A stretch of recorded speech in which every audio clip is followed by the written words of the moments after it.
It's Advent of Code! So Advent of Code is a series of 25 puzzles, basically an advent calendar, and I'm going to be doing, well, I'm going to try to do a YouTube video every single day for each of them. Let's take a look at day 1.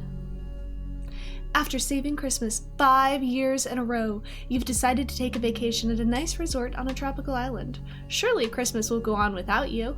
The tropical island has its own currency, is entirely cash only. The gold coins used there have a little picture of a starfish. The locals call them stars. None of the currency exchanges seem to have heard of them, but somehow you'll need to find 50 of these coins by the time you arrive so you can pay the deposit on your room. How am I going to pay for the rest of the room? To save your vacation, you need to get all 50 stars by December 25th. Collect stars by solving puzzles. 2 puzzles will be made available on each day in the Advent calendar. The second puzzle is unlocked when you complete the first. Each puzzle grants 1 star. Good luck! It looks like that's all of our backstory, and then we hop into, before you leave, the elves in accounting just need you to fix your expense report, your puzzle input. Apparently something isn't quite adding up. Specifically, they need you to find 2 entries that sum to 2020 and then multiply those 2 numbers together. For example, suppose your expense report contained the following. In this list, the 2 entries that sum to 2020 are 1721 and 299. Multiplying them together produces 1721 times 299 equals 514,579. So the correct answer is 514,579. Of course, your expense report is much larger. Find the 2 entries that sum to 2020. What do you get if you multiply them together? Alright, so it looks like we start by getting our puzzle input. This one seems really simple. We're just going to take a number, subtract it from 2020, and see if that number exists in the list, and if it does, multiply them together and return it. That seems really easy. Let's see, and here is our puzzle input. Yeah, that is longer. Do they have repetitions in here? I thought I saw 2... No, they don't. Okay, cool. Well, I guess what we do is we start by loading this into our project. So I'm using this Advent of Code 2020 repo that I made, and I think what I want to do is I kind of want to play around with code spaces. If you're not familiar with code spaces, yay! It's basically a virtual editor that's set up in GitHub, and it pulls up VS Code so you can code wherever. I like this because it means I can go sit on the couch and I can solve Advent of Code puzzles if I want to. So Codespaces is currently in beta from GitHub, but I got access a little bit early.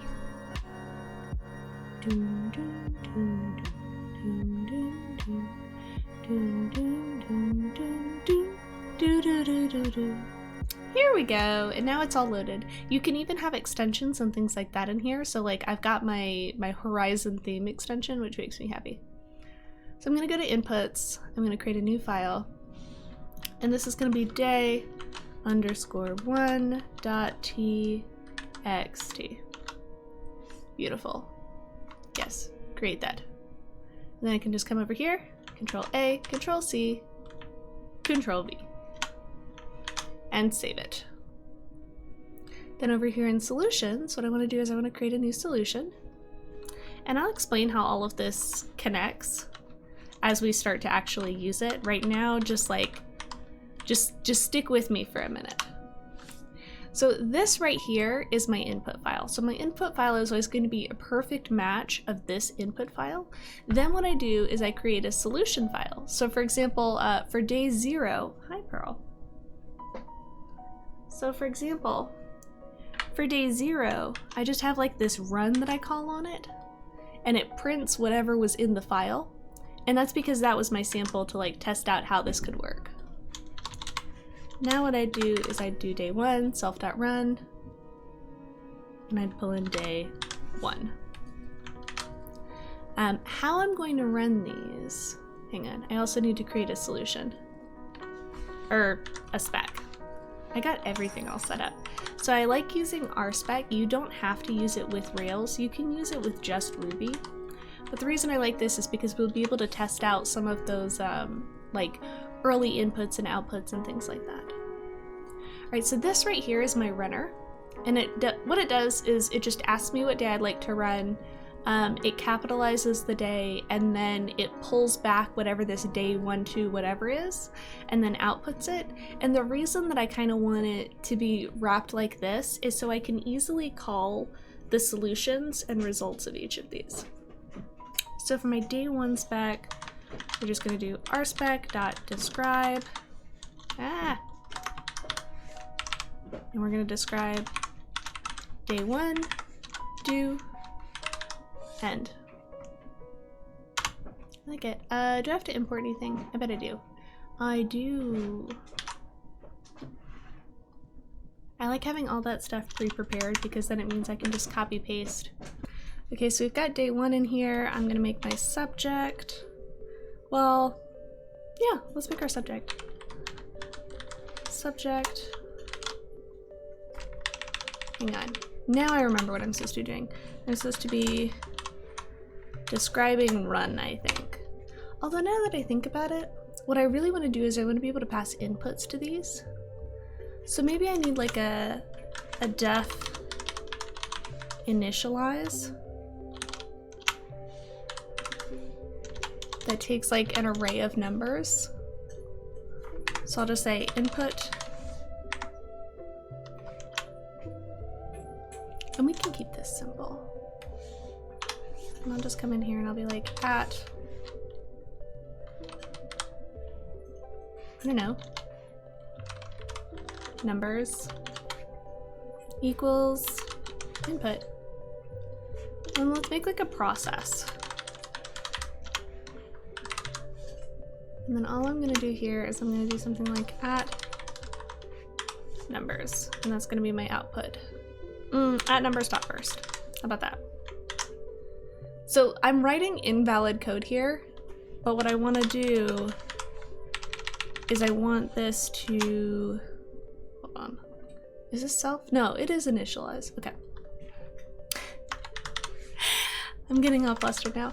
I'm writing invalid code here, but what I want to do is I want to kind of like incrementally step through this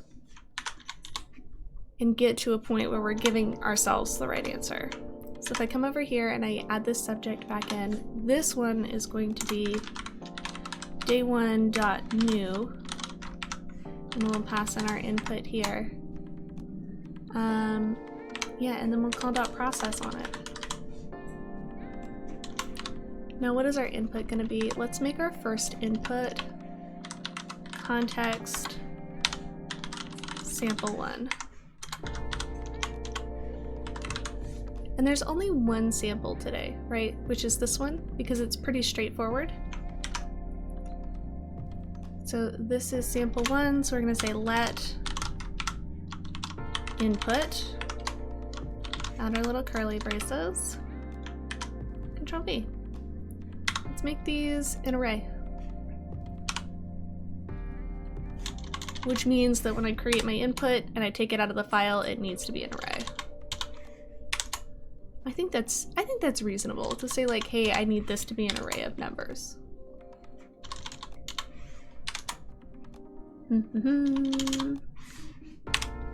Done. Nice, so if this is the input, this should be the output. Let's see. Yep. And then what we want to say is it is expected. And what we want our first one to do is give us 1721. Oh, I'm still on my main branch. Let me do git checkout -b day 1. There we go. Now we're on a separate branch. And I'm gonna run rspec. Yay! So we have 2 examples and 0 failures. Now let's change this out.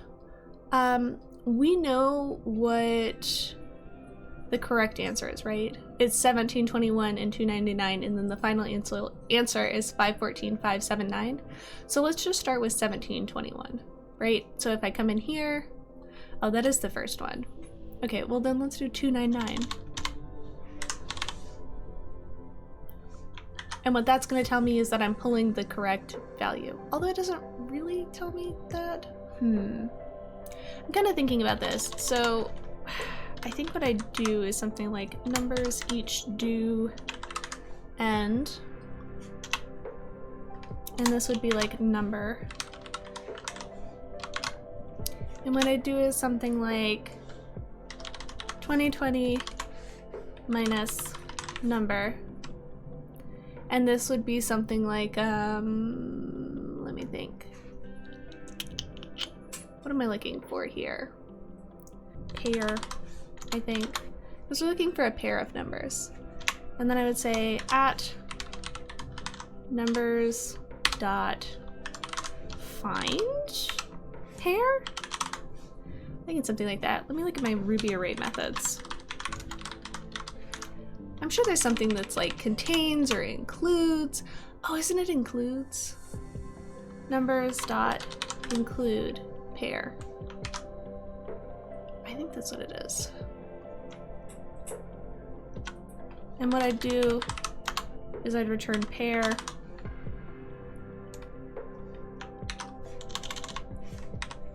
if numbers dot include pair. All right, this should get me my 299. This isn't the final right answer, but it is this. Yeah, I think that should work. So let's go in here. We'll call rspec. Ah, I want include question mark. Lovely. Save that. I can even come over here and run it right here. Yay, and it passes. Perfect. Now what I'm gonna do is I'm gonna get to the final part, which is this should equal 514, 579. So we're gonna expect it to equal this, save it. Right now, this does not pass. Okay. Then what I do is I come over here and I return number times pair if numbers dot include pair. That seems reasonable. All right, let's see if that works. So I'm gonna run this and it passes. Perfect. Now I have to work on kind of like extracting this file input. I wonder if I can just straight up test run, right? Like I'm describing process up here. Maybe I can describe, this should be a dot because it's a class method, not an instance method. So the instance method process gets called on an instance of day one. This just gets called on the class, so I don't instantiate anything. And my subject here, I think this is probably the clearest way to show that. My subject in this one is day1.new. My subject is in this one is just going to be day one. Well, I don't have any data at this point.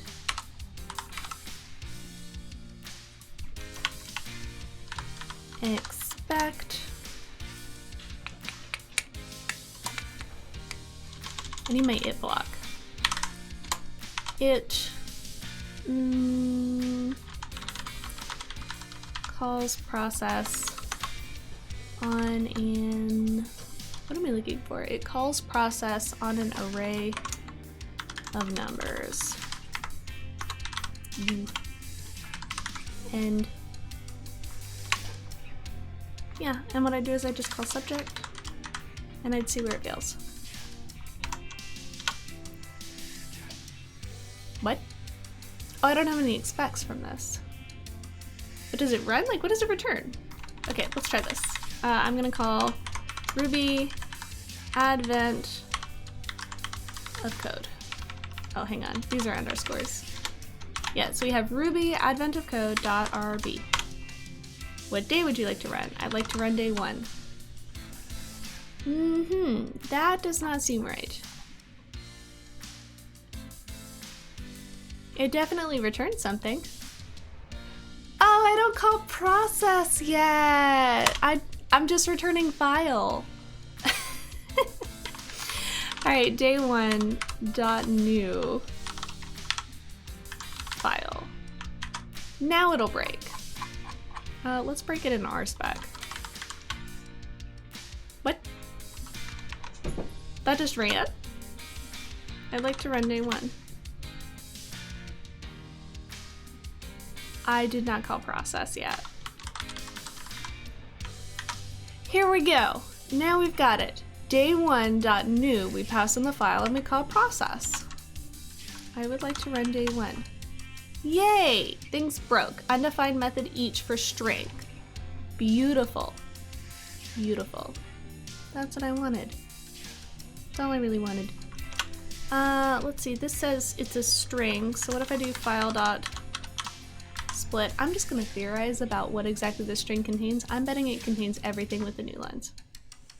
Can I just do file dot split? What if I do array equals file dot split?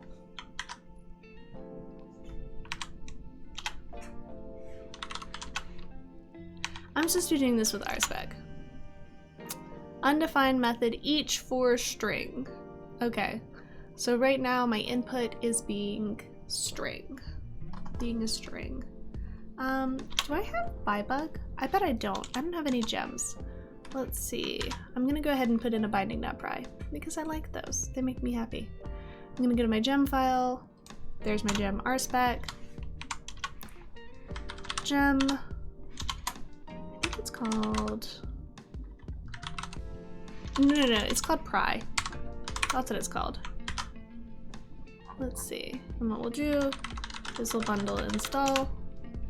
I kind of like this. There we go.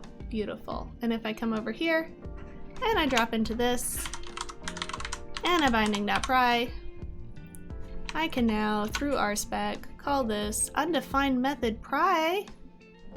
Undefined method pry? What? Hang on a second here. Pry, binding, Ruby, pry. Did I download the wrong one?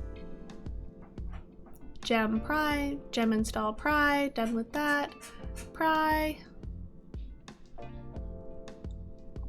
Did I download the wrong one? I think I installed the wrong one. Oh no, I have to require it. That's what it is. I always forget that.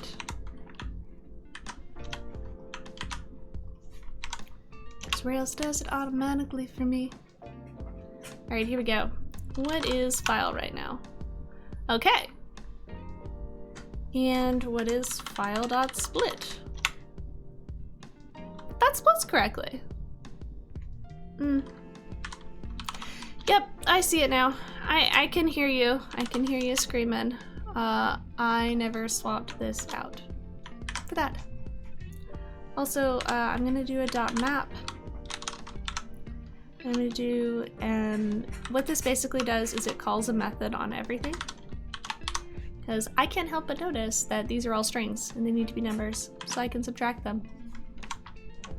Let's try it again. I don't need this. Yay, it passed. All right, beautiful. Right now, I think that just means that this is getting called. Is that correct? Yeah, because I don't have an expectation on this. Let's see. Is expected.to equal 0. This is not correct, but it's going to give me my answer. Haha, 605,364. Is this the correct answer? Yay, that's the right answer. Awesome. Okay, so now that I have that, I'm going to say this is always expected to equal this, and I don't want to lose it. Continue to part 2. The first half of the puzzle is complete. It provides 1 gold star. The elves in accounting are thankful for your help. One of them even offers you a starfish coin they had left over from a past vacation. They offer you a second one if you can find 3 numbers in your expense report that meet the same criteria. Using the above example again, the 3 entries that sum to 2020 are 979, 366, and 675. Multiplying them together produces the answer. Oh.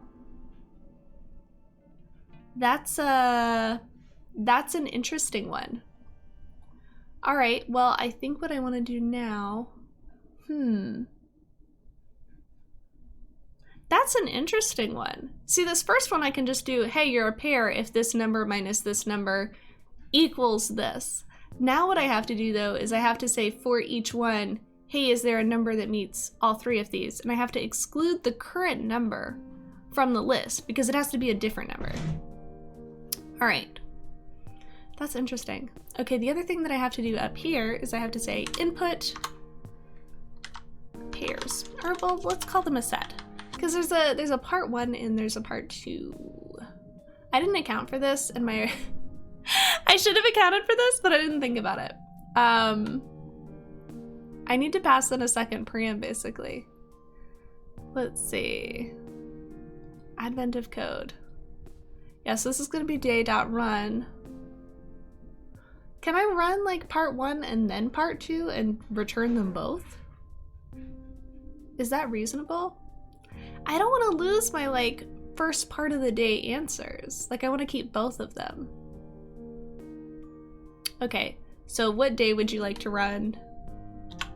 And then we'll do print part 1 or part 2. What we'll do is we'll just say part equals gets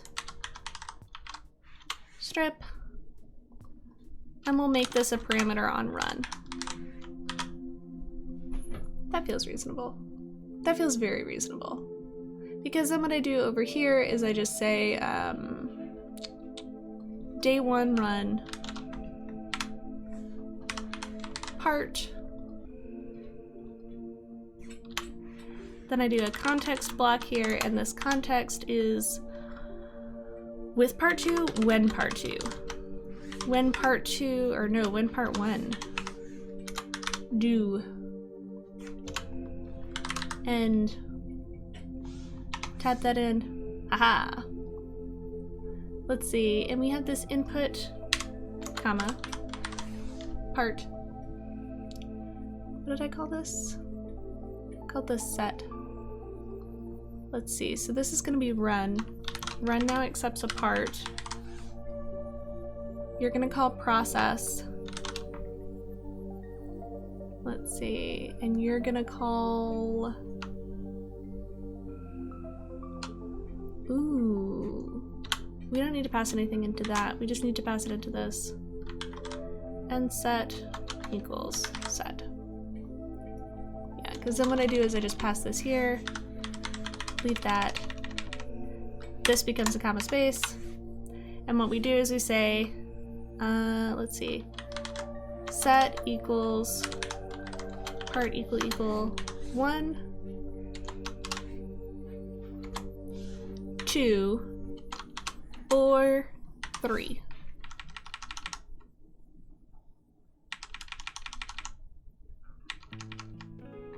And I put parentheses around this to indicate this is a conditional. This is a ternary operator. So basically what I'm saying is if my part is equal to 1, then I want this set to equal 2, otherwise I want it to equal 3. And then I pass this 2 here. And then what I do is I say numbers.each number. Yes. And I think we just kind of like, I'm playing around with this idea in my mind. So I have my numbers.each do number, right? And what I do is I do pair minus number, right? But if I start here with something like set equals 3, what I would do is for each number, I would say set minus 1, and then I would do something like, I would call this again. I'm starting to feel like I'm building like a recursive answer here inside process. And this feels kind of like, let's see. Find sum 2020. And this is like what?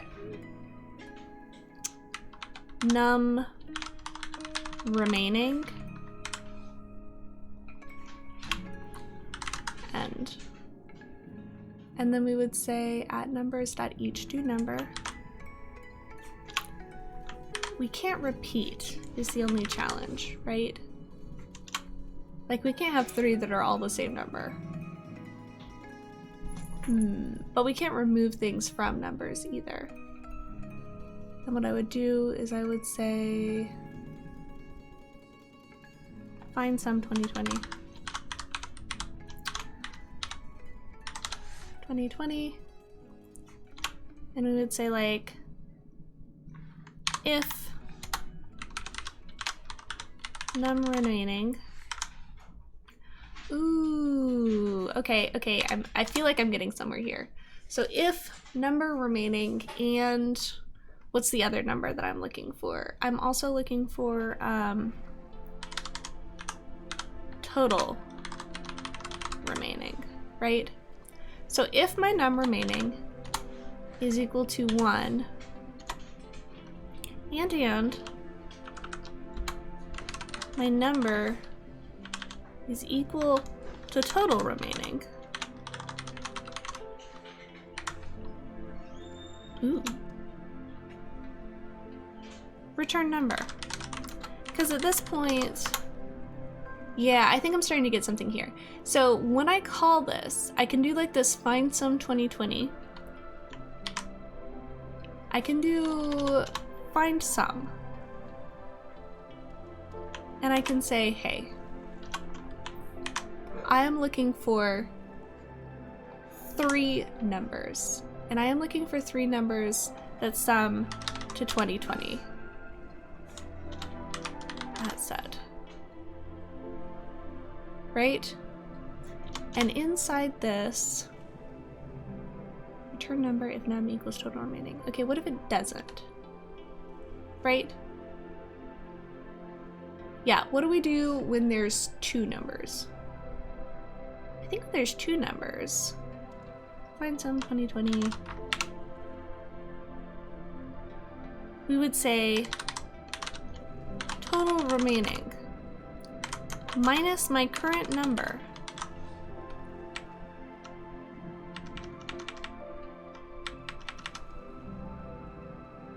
And I would say num remaining minus 1.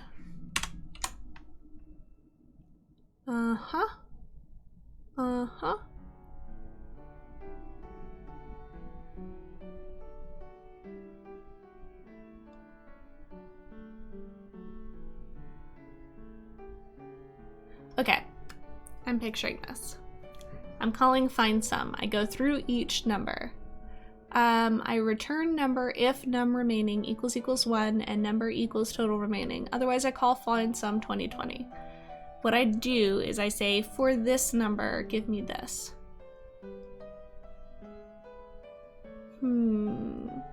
I need this to return false, and if it returns false, this continues, and if it returns a number, it stops. Okay, so this is gonna be a potential match. And what we would do is we would return potential match times number if potential match is a number? No, I think I can do if potential match because it's gonna be false otherwise. Yeah. And then down here what I do is I say return false. All right, so stepping through this again, I go through each number and I say if the number remaining is equal to 1, which means we're on our final number, and my number equals the total remaining, I return that number. Otherwise, I try and pull a potential match, right? So I say find sum number remaining minus 1. So if I'm at 2, I'm gonna go down to 1, and I'm gonna subtract my current number. If this is not a match, then I'm going to check the next number. If none of these match, I return false and I go back to the parent. Okay, I think this works. I should not have gotten this far ahead without writing a spec. That was a mistake. Let's just see if our old spec runs. Okay, undefined local variable or method part. That's fair. Which one is that one in? Day1.run part.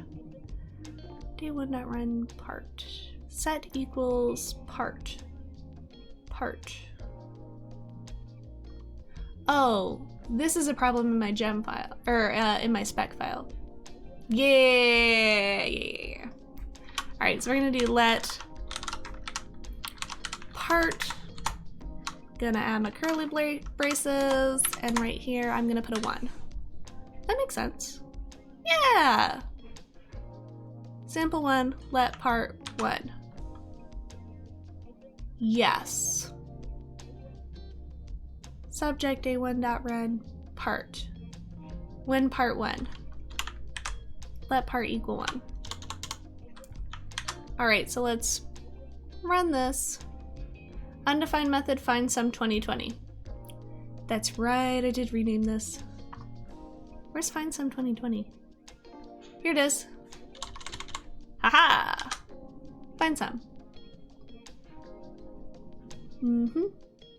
Day 1 spec. All right, let me run this. Stack level too deep. Okay, it did not find a match. Not great. Not great.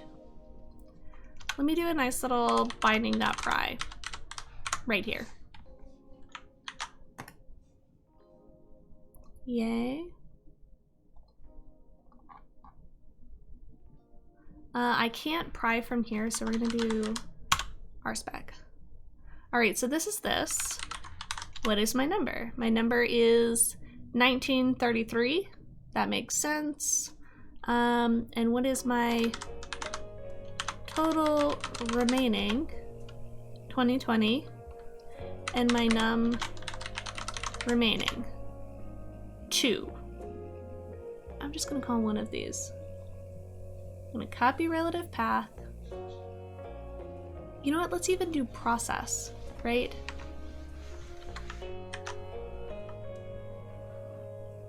Allow, there we go. And then what I'm gonna do is I'm gonna say line 24. What happens here? It goes too deep, that's fine. So I'm calling part1.process. Oh wait, did I do it that way? No, I don't think I did. No, I did set. Yeah, so there's supposed to be 2 parts here.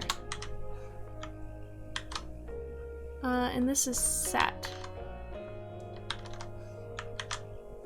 Okay, let's try that one. Okay, it still feels, goes too deep. I like how like all we're trying to do is get a recursive version of the original solution up and working right now. You did not like that. That's fine. Tell me why. So we walk into here, we're at our first number, right? That's 1721. Okay.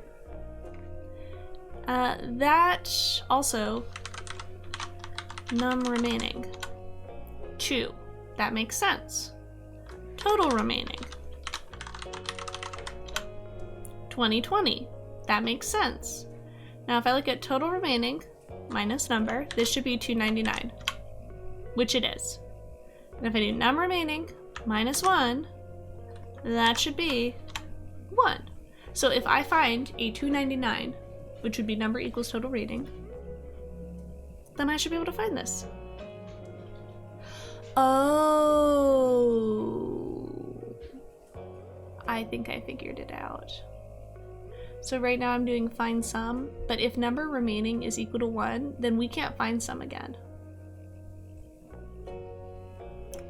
What I could do, I can do this one of 2 ways. One way I can do this is I can say return number if number remaining equals 1 and number equals total remaining. Else, do all this stuff, right? Actually, yeah, that's the best way to do this, I think. Is I'll say if number remaining in total equals total remaining, return number. Yeah, this is gonna be the nicest way to do this.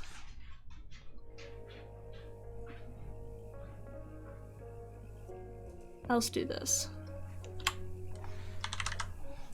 Only it's not quite that, is it? It's if this. Yeah, so if number remaining equals 1, if number equals total remaining, and this is going to go through each number, then I return that number, else I return false when I'm done reading all the numbers. That makes sense. Okay. I think that's where our stack level 2 dude came from. Alright, let's try and call this again. I'm just gonna quit,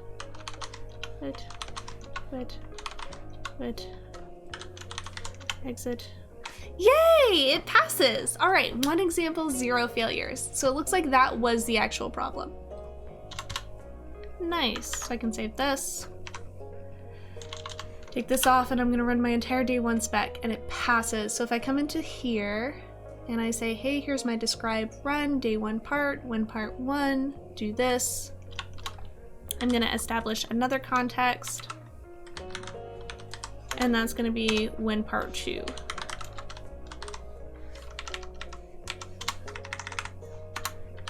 When part 2. Excellent. So we're just gonna come in here, let part 2.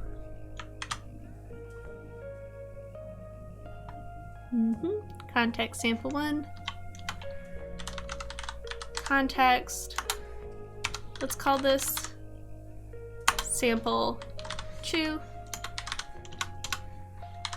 We're gonna use the same subject, but we're gonna use a different input. The set is gonna be 3, and if we head over to here and we take a look at this, let's see. Using the above example again, they are 979, 366, and 675, which should give you this answer. All right, so we would say it is expected dot to equal this. All right, and if I run this whole file again, what do I get? 3 examples, 0 failures. Perfect. Perfect, perfect, perfect. It finds 3 numbers that sum to 20. Beautiful.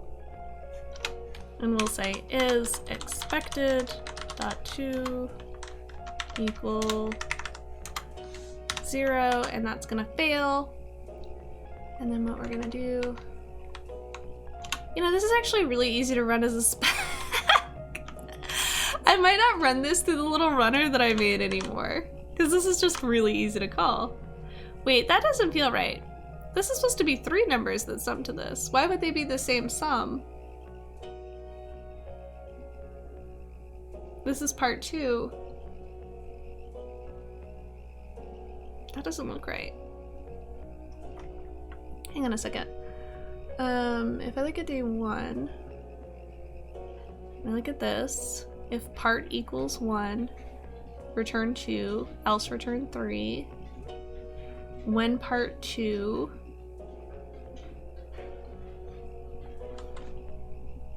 that feels weird.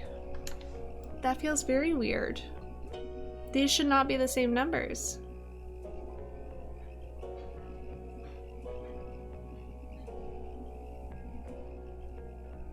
Do I trust my solution? No, I don't. All right, let me start. I'm gonna step in. Ah! Ha ha ha ha ha! Ha! Ha! Ha! Oh! Oh! That is not nice. All right. This is what happens when you're writing things quickly.